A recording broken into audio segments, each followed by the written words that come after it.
Já estamos em direto. Muito boa tarde. Boa tarde, José Luís.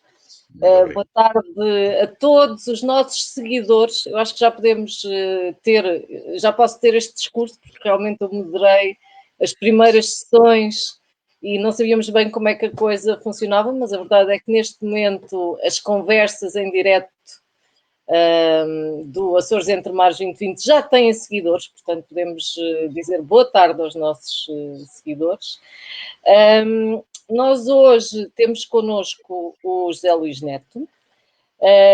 Queria dizer aqui que hoje temos um tema um bocadinho diferente, porque a verdade é que até aqui as conversas têm sido dedicadas mais à parte da ecologia, da biodiversidade e das ameaças, da decisão política, mas mais à parte da biologia.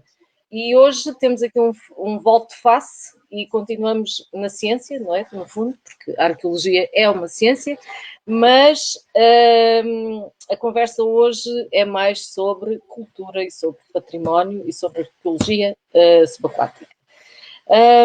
O José Luís Neto, eu vou tentar ser breve, é técnico, tenho que ir às minhas cábulas, é técnico superior da Direção Regional de Cultura do Governo dos Açores, exerceu o cargo de chefe de divisão do Património Móvel, Imaterial e Arqueológico e representa o Governo Regional dos Açores no Grupo de Trabalho Interministerial para acompanhamento da Convenção 2001 da Unesco para a proteção do património cultural subaquático, certo? O José Luís é arqueólogo, é doutorado em Arqueologia Pós-Medieval pela Universidade de Salamanca, é mestre em Arqueologia pela Universidade de Salamanca e mestre em Património e Museologia pela Universidade dos Açores. Também pós-graduado em Filosofia, licenciado em História. Eu queria ser breve, mas não é fácil, José Luís. É o privilégio da idade. Alguns breves é que com o acumular dos anos a gente vai fazendo algumas coisinhas. O José Luís é autor de uma dezena de livros da especialidade, conta com mais de 3 centenas de artigos publicados nas áreas da História, Arqueologia, Património e Museologia. Eu vou só dar agora aqui, não vou ler o currículo dele todo, mas vou dizer também, porque realmente é importante até para a conversa, o José Luís foi ou é o técnico responsável pelas candidaturas Carta Arqueológica Subaquática dos Açores, que foi premiada em 2019 com o prémio Best Practice for Underwater Cultural Heritage da Unesco. E também pelo Património Cultural Subaquático dos Açores, que foi premiado já este ano com o European Heritage Label da União Europeia. Tem mais projetos financiados e inventou o roteiro do Património Cultural Subaquático dos Açores, com mais de 30 sítios visitáveis e as cartas de risco arqueológico, expressão maior da arqueologia terrestre, ambos nos Açores, para além de vários diplomas legais. Posto isto, nós hoje temos uma pergunta muito simples que gostaríamos que tu respondesses e que, no fundo, o que gostaríamos de saber e gostaríamos de passar para quem nos está a ver e ouvir é o que aprendemos nos parques arqueológicos subaquáticos? Esta é a grande pergunta. Pronto. Carla, eu em primeiro lugar quero agradecer o convite, naturalmente, à Direção Regional dos Assuntos do Mar e, em particular, à minha moderadora, que depois de ter-se expresso largamente sobre a minha pessoa me deixou profundissimamente envergonhado, e tentar não ser muito maçador para quem nos está a ouvir, porque, como é evidente, eu vou falar de um aspecto muito particular dentro das questões do mar, que tem o valor que tem, ou seja, vale tanto como outros aspectos particulares. O que nos interessa é que fique claro para toda a gente que, pelo menos, há uma linha de continuidade, defesa do mar, sensibilização para os problemas dos oceanos, economia azul, estamos todos juntos, e que, evidentemente, eu tentarei não ser muito chato, nem muito exaustivo naquilo que vos vou contar. Eu não te deixo ser chato. Se estiveres a ser chato, eu corto o microfone. Pronto, está certo. Eu tenho que viver com essas regras e são as regras que me são apresentadas. Antes de começar por falar dos parques, eu gostaria de recordar apenas alguns pequenos aspectos. A arqueologia subaquática nos Açores é extremamente precoce e está profundamente associada à invasão do escafandro autónomo. E, desde o início, como parece mais ou menos evidente, a partir do momento que começam a existir estruturas que dispõem desses equipamentos, há uma vontade imensa de ir ao fundo do mar, porque ver o que é que lá está debaixo, porque, como é evidente, havia a percepção, por todo o arquipélago, de que os mares eram estradas e era por aí que se tinha feito a história dos Açores. Quando o escafandro autónomo entra no arquipélago, estávamos ainda numa fase relativamente, não totalmente precoce, mas ainda razoavelmente primária, da aviação e, nomeadamente, da aviação comercial. Portanto, tendo isto bem presente, estamos a falar exatamente do mesmo tempo em que ainda há algumas pinturas, há algumas fotografias que nos retratam a chegada do São Vapor e, portanto, a realidade do mar era uma realidade muito mais sentida, muito mais presente no imaginário das próprias pessoas. E essa relação, nos últimos 50 anos, tem sido relativamente posta em causa e a arqueologia relembra as pessoas, relembra a comunidade de que existe essa relação umbilical entre a terra e o mar.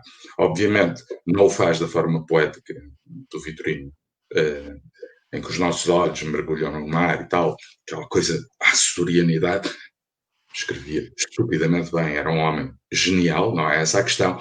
A arqueologia tenta mostrar às pessoas que isso era um facto tão real e tão concreto que debaixo do mar jazem navios, jazem pessoas, jazem produtos, jazem bichos que vinham dos mais variados lugares e que por aqui passavam e faziam parte dessa identidade e dessa comunidade açoriana e tenta explicar como é que isso evoluiu também mais ou menos ao longo dos séculos.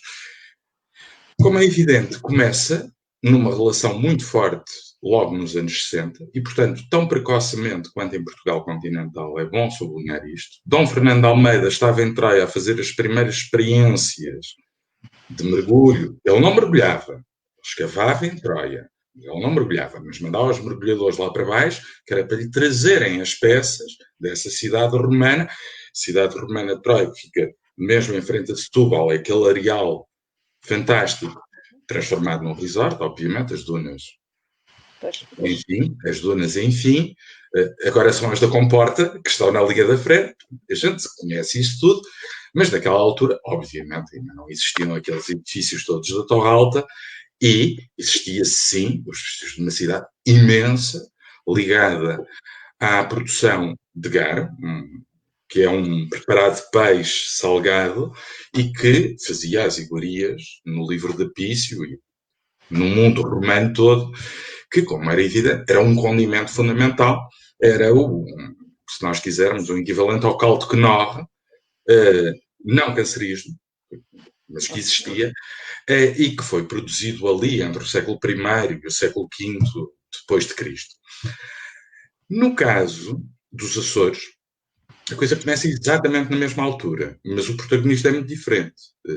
É o Manuel Batista de Lima, e que vai pegar nas forças americanas que estavam na base e que dispunham desses equipamentos, portanto, desde muito precocemente, e vai pôr os americanos a serem úteis à comunidade, não só facultando calças de ganga, televisão a cores, surf, rock, Coca-Cola, televisões Cardal e Coca-Cola, mas também a pô-los a mergulhar ao serviço do Museu de Angra para ir detectar o que existia ou não nos fundos dos mares da Ilha Terceira, das várias batalhas que todos nós conhecemos, da Salga, das Mós e também, evidentemente, na Baía de Angra do Heroísmo, por evidentes condições naturais, que apetece ir mergulhar. Como é evidente, ele consegue, tanto na Baía de Angra como na Baía de Fanal, peças de artilharia fantásticas. E o homem era um colecionista, acima de tudo, de militária. Tinha uma grande apreciação pelos uniformes, pelas armas, era assim muito castrense e tal. E, portanto, aquilo tomou-se-lhe na cabeça e a arqueologia subaquática foi sempre continuadamente utilizada, inclusive no final já dos anos 60, com os alunos de Oxford que vinham conhecer os Açores, mas que também dispunham desses equipamentos e iam também lá para debaixo da água.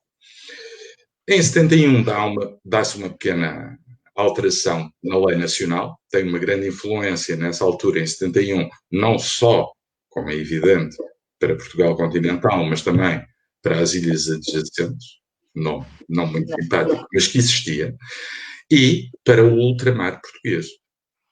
Portanto, com reflexos evidentes em toda a zona da Macaronésia e para além disso. Cabo Verde também já tinha, nessa altura, mergulho e já estava, nessa altura também, a ser pesquisada com alguma curiosidade. Mas, deixando Cabo Verde para trás, e a restante Macaronésia e a Madeira e tudo mais, em 72 ele começa um projeto com um senhor muito... com algumas particularidades, um senhor chamado Sidney Wignall, que ficou muito conhecido por ter escalado o Everest e ter sido aprisionado pelos chineses porque foi acusado de ser um espião da CIA. Ele dizia que não era um espião da CIA, ele dizia que era um espião do MI5, mas que no início dos anos 60, quando as questões na Irlanda do Norte estavam ao rubro entre católicos e protestantes, e, portanto, entre os favoráveis da Union Jack ou aqueles que queriam a reunificação da Irlanda, o Sidney Wignall vai começar a fazer uma série de campanhas subaquáticas à procura dos navios espanhóis da Armada Invencível. Espanhóis, como quem diz, espanhóis e portugueses. Porque, como não sei se sabem, eu conto num instantinho, a Armada Invencível, que tinha o objetivo de dominar a Inglaterra, foi desbaratada. E então não conseguiu voltar para trás. E teve de contornar toda a costa inglesa, escocesa e depois descer pela irlandesa. E como não tinha víveres, não tinha condições para isso tudo, muitos desses navios estão, hoje em dia, nos mares da Escócia e nos mares da Irlanda. Muito poucos conseguiram regressar. E isso dava-lhe um conhecimento profundíssimo, como é evidente, para os navios daquela época. Foi reconhecido pelo rei, que gostava muito dele e que andavam nos British Tobacco nos seus inícios, e vem para os Açores à procura de um navio que teve um peso muito grande nessa batalha. Era um navio almirante da Inglaterra, comandado por Lord Nelson, assim um nome que também soa sempre no nosso imaginário coletivo.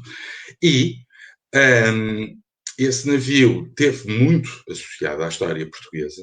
Ele vai a Cádiz e tenta atrasar a criação da Armada Invencível, afunda vários navios, alguns deles já descobertos pelos nossos colegas de Cádiz,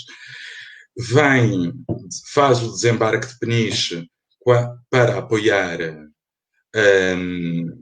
a vinda do Dom António Prior do Crato para tomar outra vez Lisboa, mas não conseguiu, sem sucesso, mas a parte naval foi um grande sucesso, e vem para os Açores, porque nos Açores existia a passagem de rotas, já nessa altura, importantíssimas, e, do ponto de vista dos ingleses, piratear era uma ação legítima, principalmente quando havia a carta do rei, neste caso da rainha, a Elizabeth, mais conhecida ultimamente como a Kate Blanchett de fatiotas vistosas, mas as cartas que a rainha passava permitia que essa atividade se tornasse legal, pelo menos aos olhos dos ingleses, obviamente ilegal aos olhos dos espanhóis.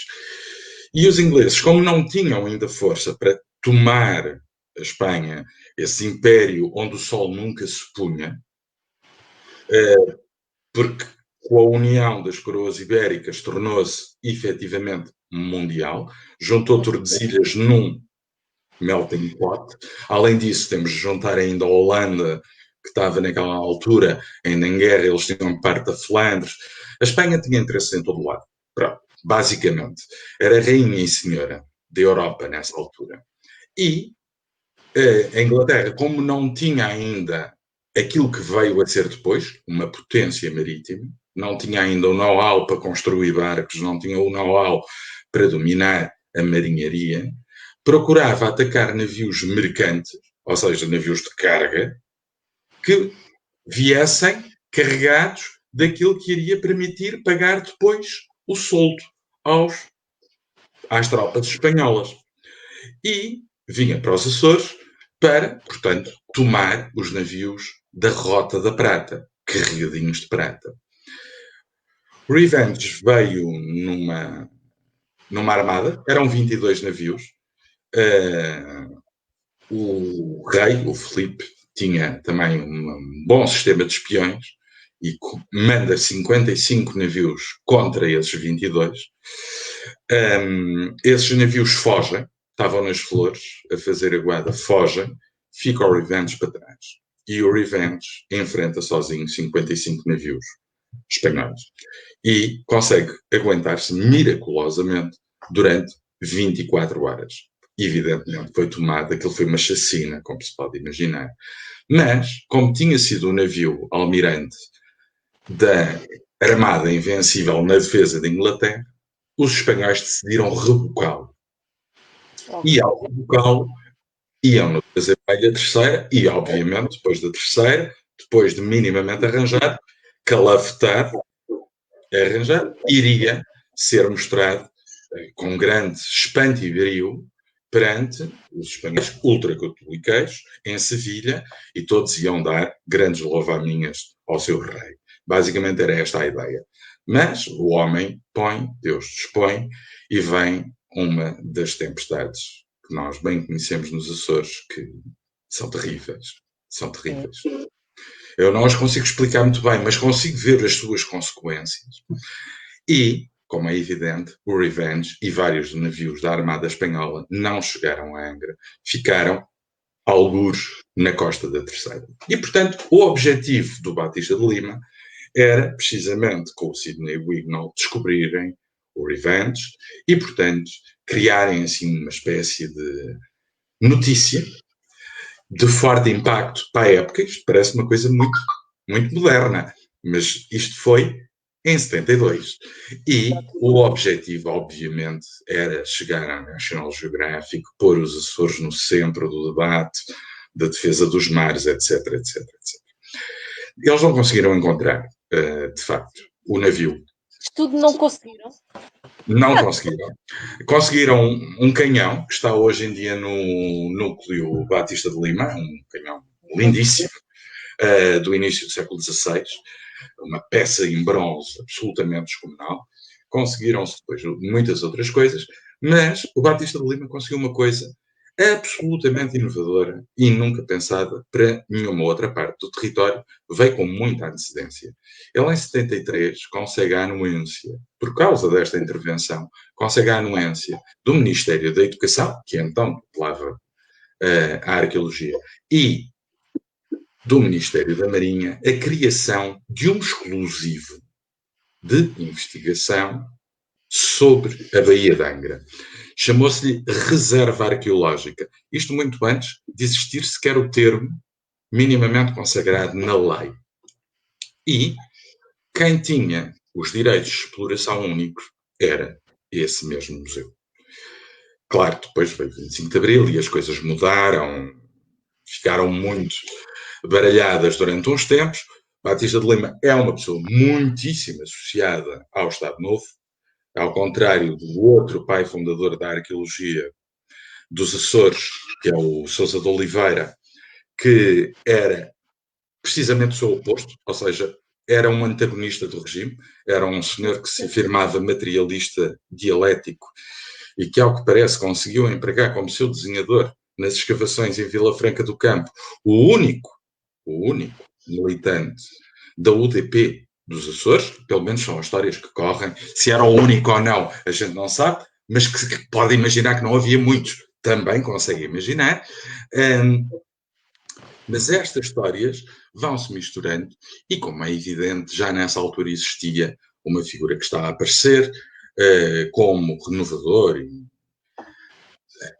que será o Mota Amaral. Mota Amaral assume o governo em 76, em 78, 76 ou 78, acho que foi aí, pronto. E, logo no primeiro governo, uma das primeiras reivindicações, nessa altura por parte da Secretaria da Educação e Cultura, que ainda mantém esse nome, curiosamente, a Direção Regional é que mudou de nome, era a Direção Regional dos Assuntos Culturais, passou a ser Direção Regional da Cultura, mas desde essa altura começou logo pelos seus primeiros protagonistas, ou seja, o José Guilherme Reis Leite como secretário e Jorge Forjás como diretor regional, vem logo o primeiro pedido para a criação de uma gestão autónoma da arqueologia nos Açores. Não resultou, os tempos eram diferentes, voltou a ser proposto logo no início dos anos 80, também não teve grande sucesso, mas teve sucesso já em 2000. É preciso dizer que, nos entretantos, obviamente, houve muita arqueologia subaquática que foi feita nos Açores, principalmente a partir desse embrião do Museu de Angra e do grupo dos amigos do Museu de Angra e, portanto, da sua unidade de arqueologia subaquática, do grupo de arqueologia subaquática local, que se tentou opor ao loteamento dos mares e, portanto, à venda desses naufrágios a empresas privadas que deixariam uma percentagem para a região, mas, acima de tudo, que iriam vender os bens que encontrassem para a Christie's e para a Sotheby's, que era essa a ideia, e a questão esteve muito, muito viva no início dos anos 90. Com ela veio também uma questão que era importantíssima. Aliás, a arqueologia e a política são às vezes muito difíceis de distinguir, porque, como é evidente, quer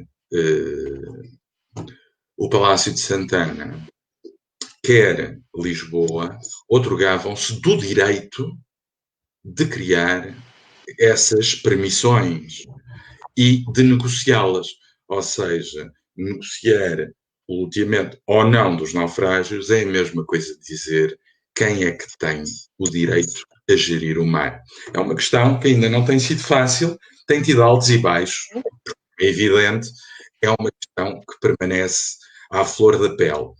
E a questão da história que está ligada a esses mares é também um dos argumentos, naturalmente, que é evocado para quem reivindica a autoridade sobre os mesmos.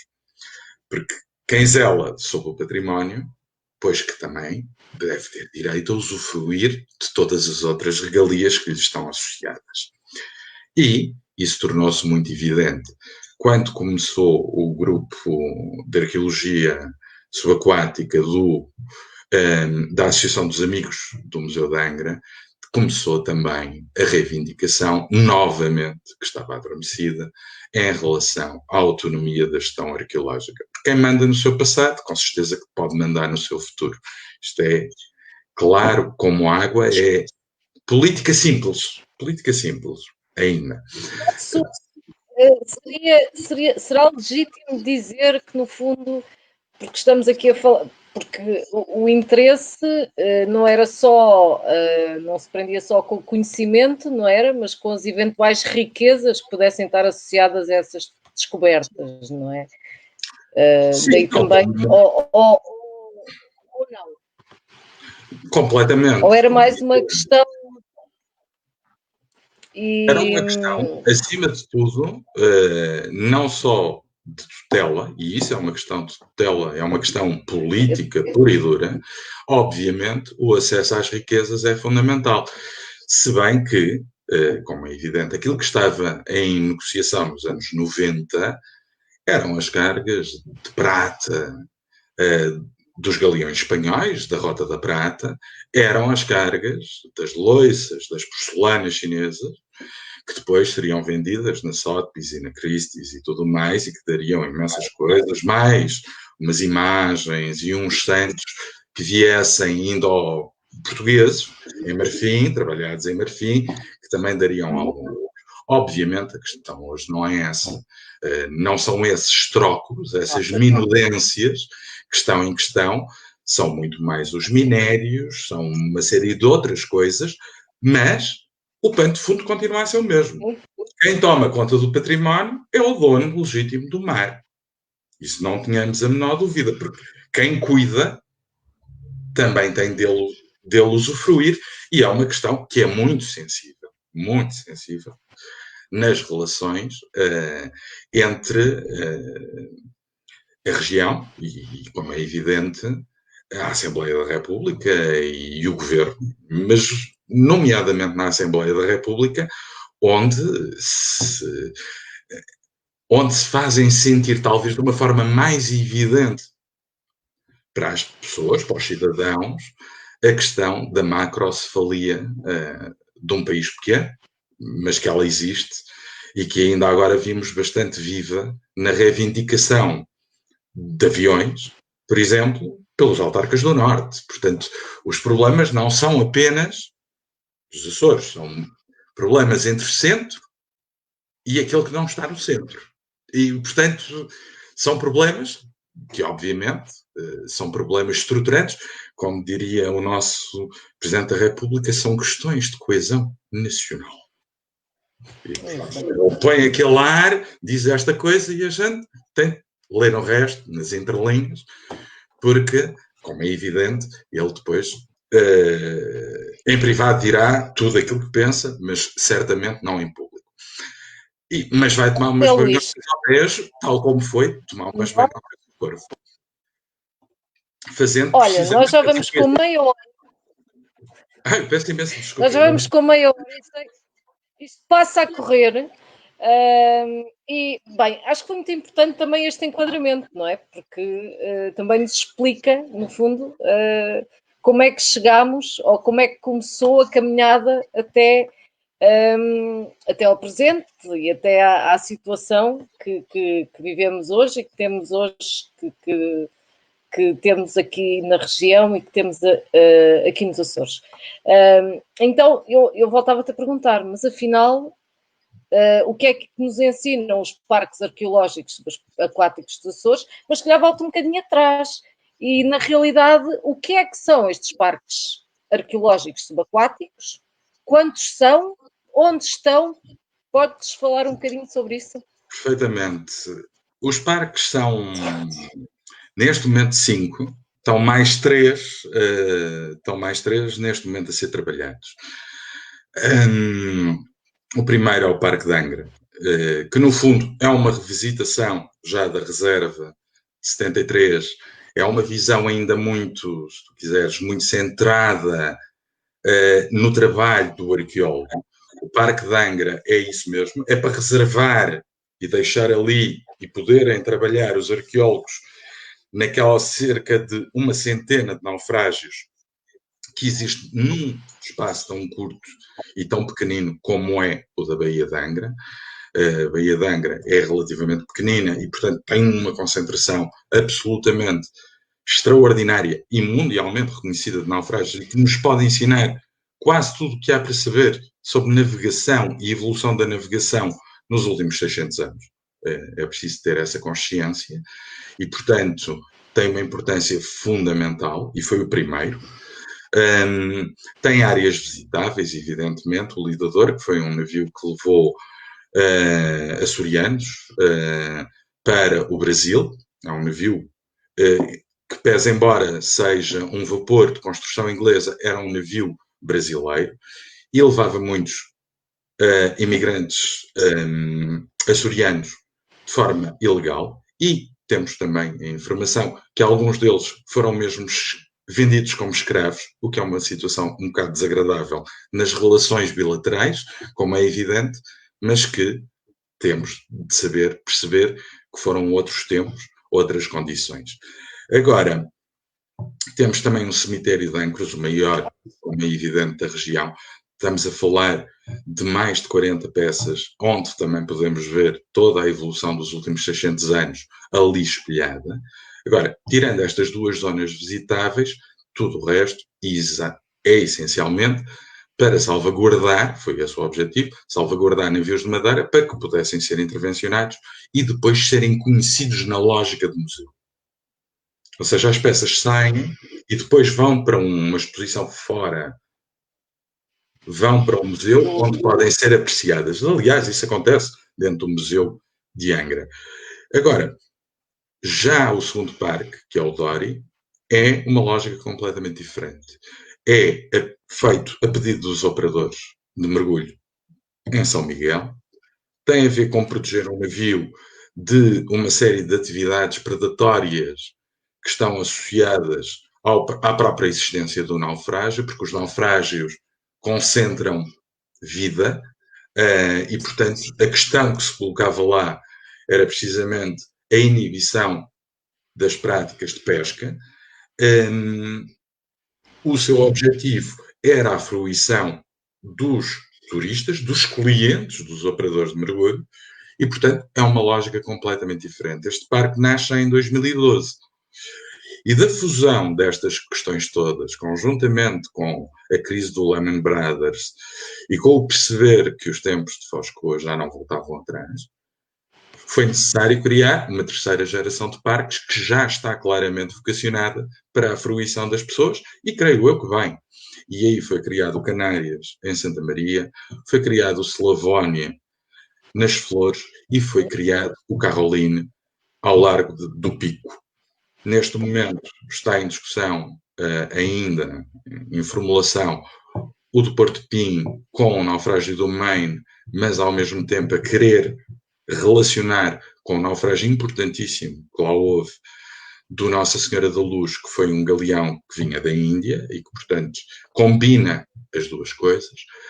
Outro da Praia da Graciosa, que tende, obviamente, a tentar proteger aquilo que é, sem dúvida, os sítios visitáveis mais interessantes dentro da própria ilha, dita capital do mergulho dos Açores, mas que tem uma forte influência, e um outro que tenta também já chamar a atenção para aquilo que serão as discussões futuras, que serão muito diferentes destas que nós estamos agora a ter, que é o do submarino do U-Boat 581, e que tem já a ver com uma forma pedagógica de tentar começar a chamar a atenção para aquilo que são as águas profundas.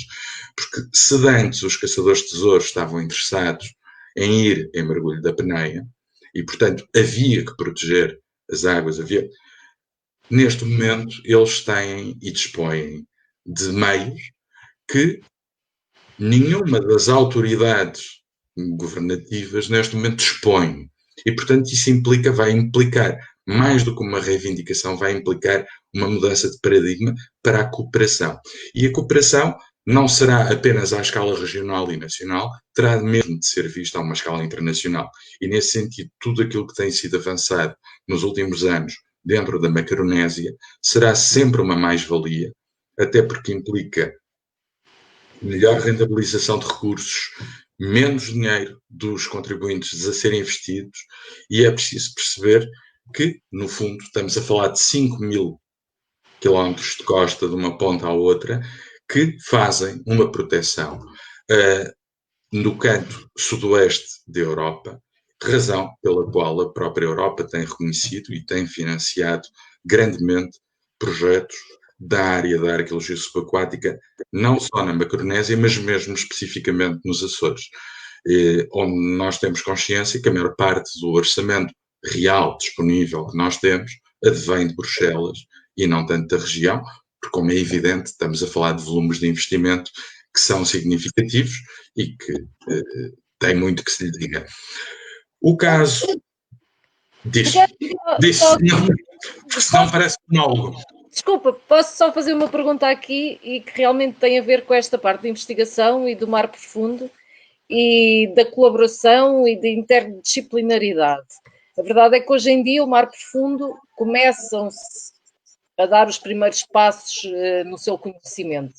E realmente os Açores, pelo menos em termos de, no que respeita aos ecossistemas vulneráveis, digamos assim, existe uma série de projetos a decorrer, existe a tecnologia, faria sentido haver aqui uma articulação não só internacional, mas também dentro da própria região, articular um bocado Sim, não é? Estamos em perfeita sintonia. Aliás, estes parques arqueológicos que nós já estamos a falar, aqueles que estão a ser projetados, já não são da iniciativa da Direção Regional da Cultura, são da iniciativa da Direção Regional da Cultura e da Direção Regional dos Assuntos do Mar. Ou seja, estamos progressivamente a aprender, a partilhar e a trabalhar todos uns com os outros. E de formas cada vez mais intensas.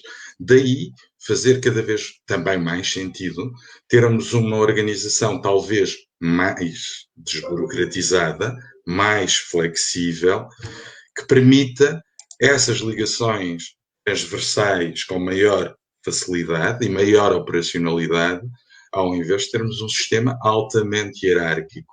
Ou seja, são paradigmas de desenvolvimento, uma coisa é um sistema em pirâmide, outra coisa é um sistema em rizoma.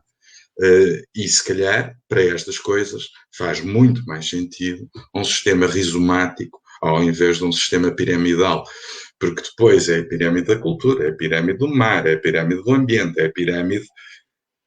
São demasiadas... É a pirâmide do turismo, é a pirâmide... São demasiadas pirâmides para não parecermos apenas alpinistas, quer dizer, tem de ser uma relação bastante mais transversal, mais simples, simplificada.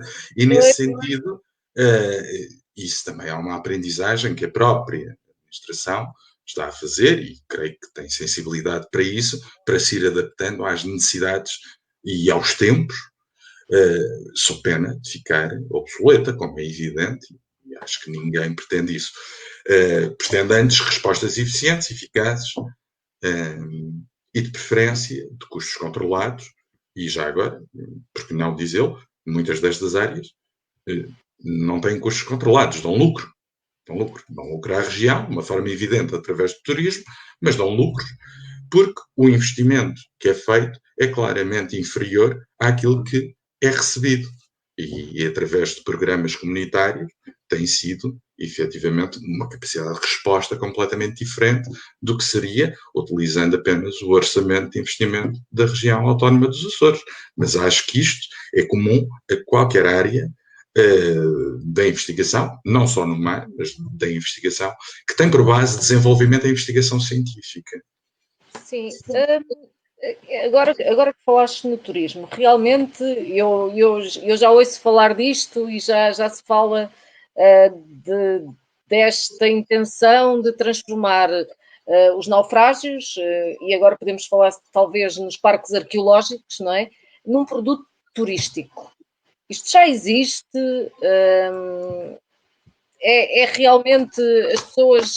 O produto turístico foi lançado na Bolsa de Turismo de Lisboa, como não podia deixar de ser, ou não tivéssemos a falar dos Açores, foi lançado na Bolsa de Turismo de Lisboa em 2017. Já refletia um trabalho, como é evidente, de muitos anos anteriores e, especificamente, também durante aquele período. É um projeto que está muito associado a uma Direção Regional da Cultura que, por ter sido invulgarmente longa, permitiu um trabalho de continuidade. Em 6 anos, conseguiu-se criar isso, conseguiu-se ir a fundos comunitários, conseguiu-se uma série de coisas. Foi lançado em 2017 e com ele foi também iniciado um projeto de cooperação por toda a Macaronésia.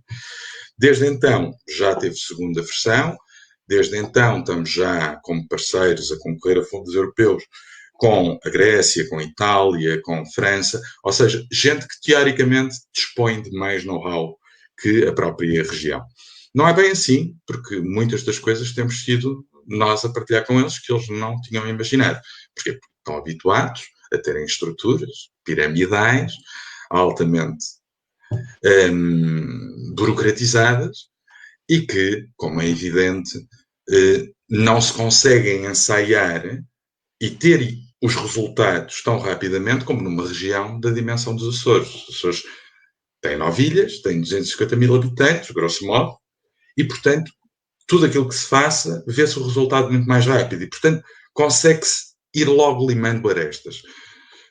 Quando os gregos e os italianos estão a descobrir os centros de sensibilização e conhecimento do património cultural subaquático dos seus sítios, já andávamos nós a ver qual é que era o modelo, se era construindo em contentores, se era reutilizando espaços, ou seja, enquanto eles estão a ver se hão de criar câmaras subaquáticas para levar os turistas e, portanto, terem segurança que ninguém vai tirar coisas do fundo do mar, nós já tínhamos percebido que era trabalhando com os operadores e tendo uma parceria com os operadores, firmada desde 2018, mas já antes trabalhada, e em que era em contacto permanente com eles que nós íamos conseguir impedir que as pessoas trouxessem souvenirs do fundo marinho.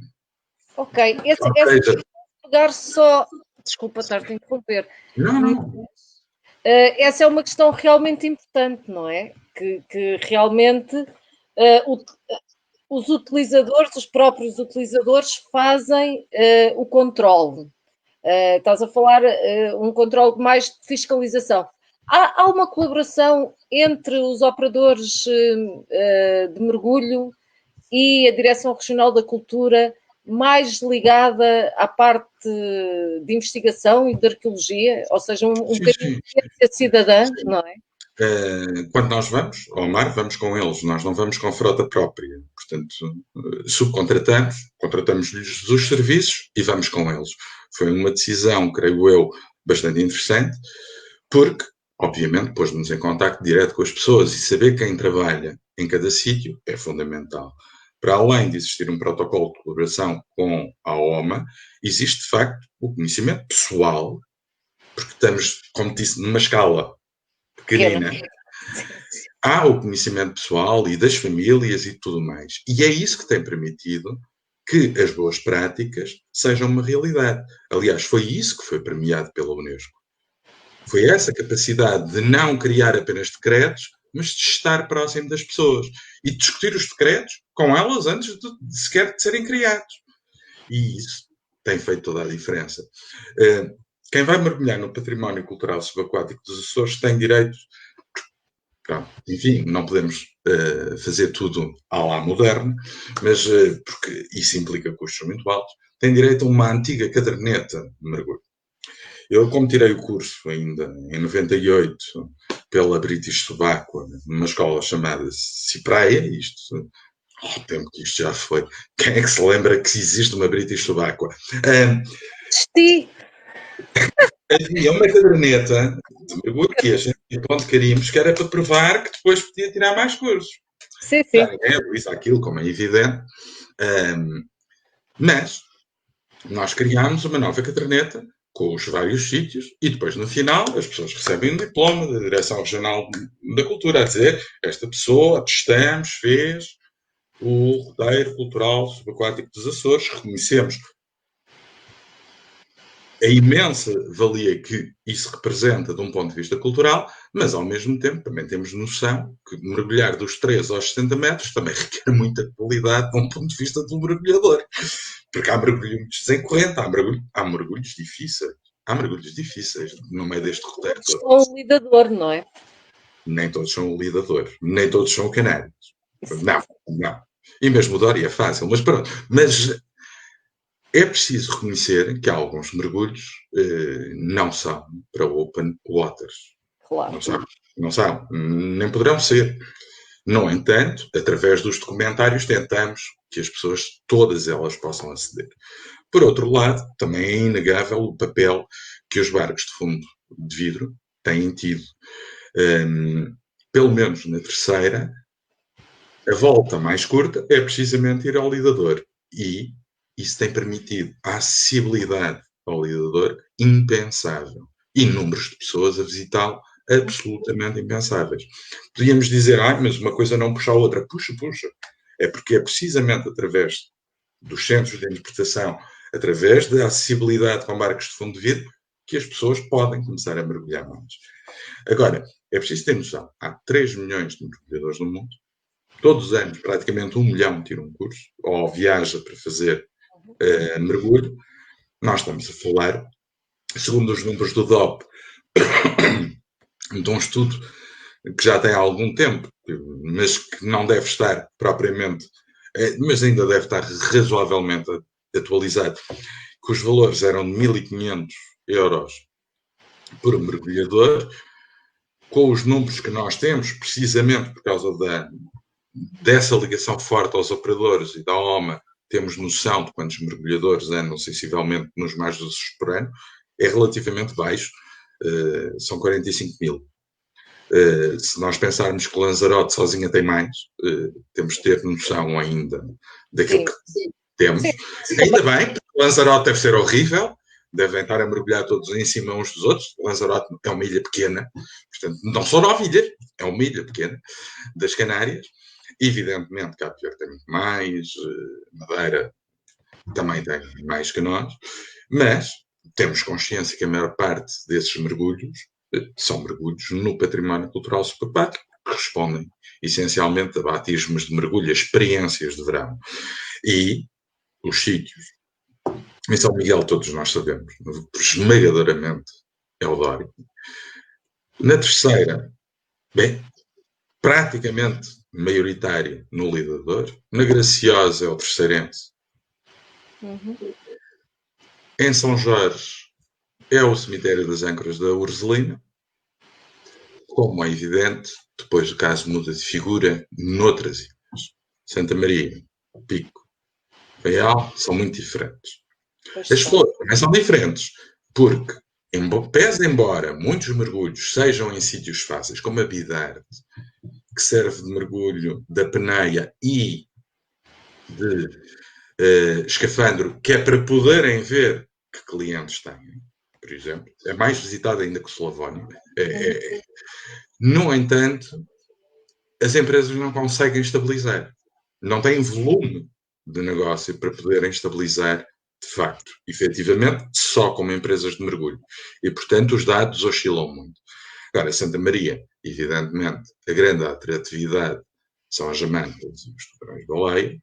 E Pico e Faial, vocês Alice, e tubarões. E tubarões, os tubarões... Mas é mesmo, é porque realmente... Bem... Tem, evidentemente tem. Mas continuam a fazer... Os mergulhos em património cultural subaquático não são tão atrativos. Se bem que, mais ou menos, por exemplo, se nós vamos pegar, por exemplo, uma coisa que está aí no Monte Guia, que é o naufrágio da Loiça, ele era naufrágio da Loiça há 20 anos, quando José Serra o filmou. Porque ele agora é o naufrágio sem loiça, porque não tem para ver.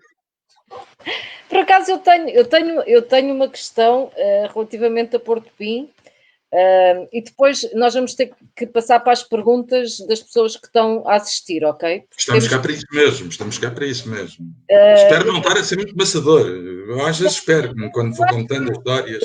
Não está. Eu estou a contar histórias de navios e ainda não consegui. E pronto, e posso adiantar-te que temos aqui a Inês Martins, que te dá não faz pergunta nenhuma, mas que e passo a ler o que ela escreve. Parabéns ao José Luís Neto por ser um contador de histórias fantástico. Aprendi muito da história. Obrigada. O José Gonçalves, que começou por dizer olá, boa tarde e desejar bom fim de semana, também está aqui a dizer que está a ser uma excelente apresentação. Vai ver o resto mais tarde, se calhar isto já se está a prolongar um bocadinho, mas pronto. Em relação ao Porto Pim e em relação aos naufrágios que tu estás a referir e depois do Lourenço, Há uma dúvida muito grande que me assola, que tem a ver com o estado em que poderão estar neste momento esses locais, não é? Eu acho que o Maine não foi minimamente perturbado, porque ele está bem encostado à fábrica de Porto Pinho, à Sim, fábrica baleeira. que foi completamente destruído até o muro por cima, não é? Sim, mas ele está debaixo d'água. Pois está. Ele está debaixo d'água. Eu deixo o desafio, porque Mas teremos de ir ver, teremos de ir ver. eu deixo Até porque ele está a muito pouca profundidade, mas está em muito bom estado. Ele está em muito bom estado. o ano E há um navio muito interessante, é do final do século XIX, em inglês, mas é um navio muito interessante, porque foi fotografado e incendiado ainda antes de repousar pelos Dabney, mas acima de tudo porque é um navio que permite contar a história da exploração da mão de obra nos Estados do Sul da América e de que maneira é que isso foi feito, e através da mão de obra, como é evidente, escreve.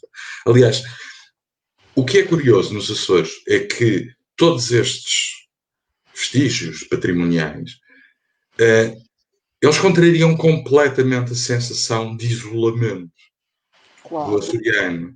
Portanto, o açoriano deixa de se ver a si mesmo como aquela coisa nebulosa, o céu está mesmo aqui, Deus está tirano, eu não consigo dizer, só me apetece morrer e tal, aquela coisa muito... Mas quando vai para debaixo da água, aprende que os Açores não são apenas isso, e são muito mais do que isso. São um ponto, um nódulo de ligação entre gentes. E eu costumo dizer, se nós imaginarmos, vamos fazer este esforço só, que é para não ser muito chato. Se nós imaginarmos que o mundo é uma ampulheta, no tempo da navegação à vela, porque eu não vou estar a explicar as correntes e os ventos todos, não. O mundo é uma ampulheta. Se nós imaginarmos que o mundo está aqui e a Europa está aqui, Os Açores. todos os navios que vinham para todas as demais nações da Europa passaram por aqui. Isto é o estreitamento da ampulheta. Isto não é periférico. Isto é centro. Cruzes, credos. Isto não é periférico. Isto é o centro do mundo. Foi o centro do mundo enquanto houve navegação à vela. E continua a haver. E continua a haver. O Sim, mundo sim. não acabou. Aliás, a horta, bem que se pode orgulhar, neste momento, ser o Eu, centro do centro do mundo. eu O acho centro que do centro do mundo.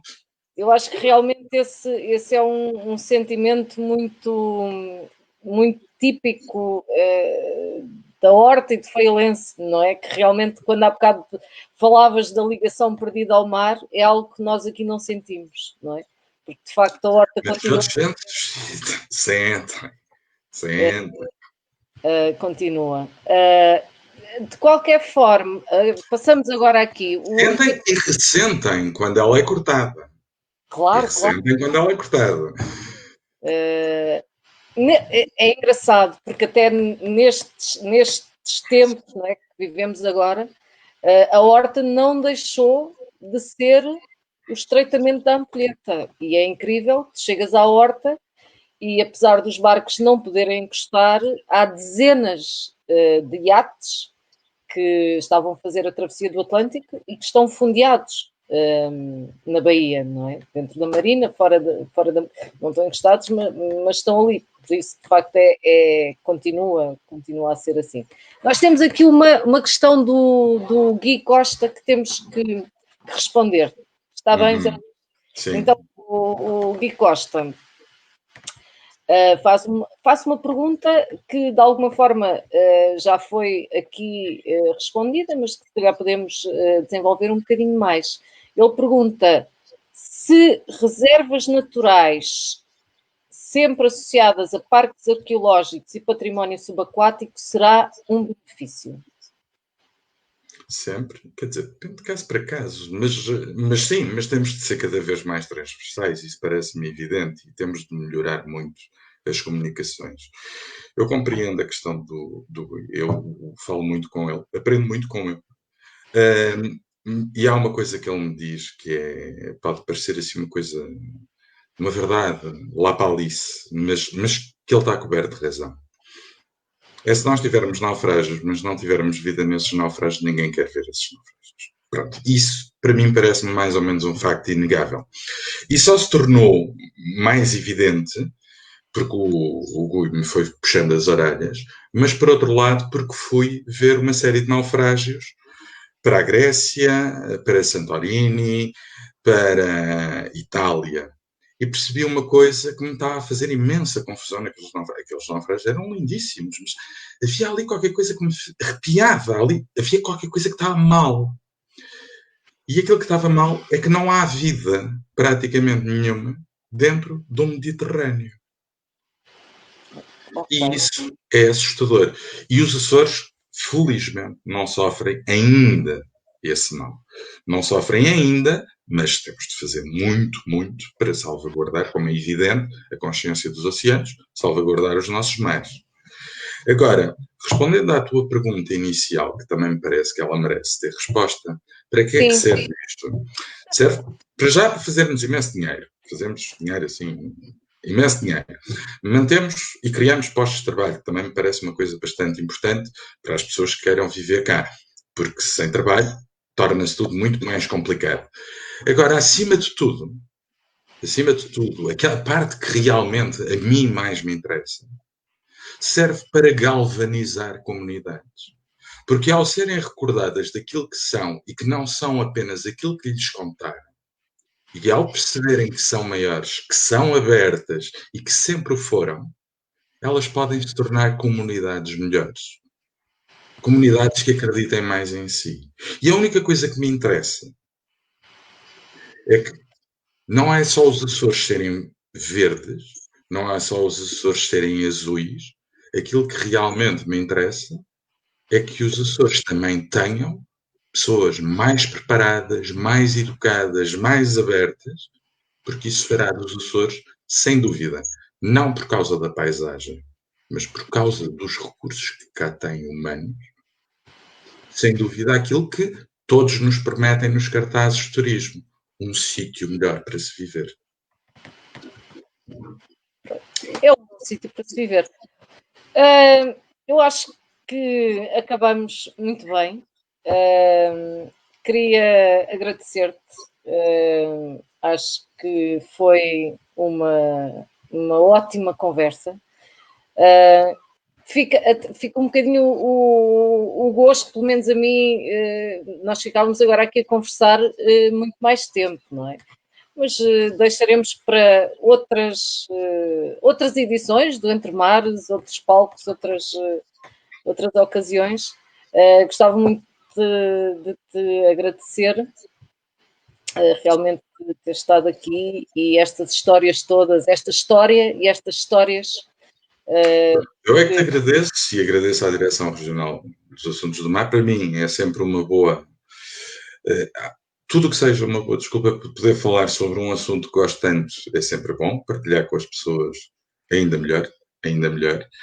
E espero não ter sido muito maçador, como é evidente, e não ter aborrecido muito com estas questões, que são questões de antanho, são questões que, obviamente, de gente que já está muito morta, mas continuam, do meu ponto de vista, tão atuais, e são elas que fazem com que o sangue dos açorianos seja mais salgado.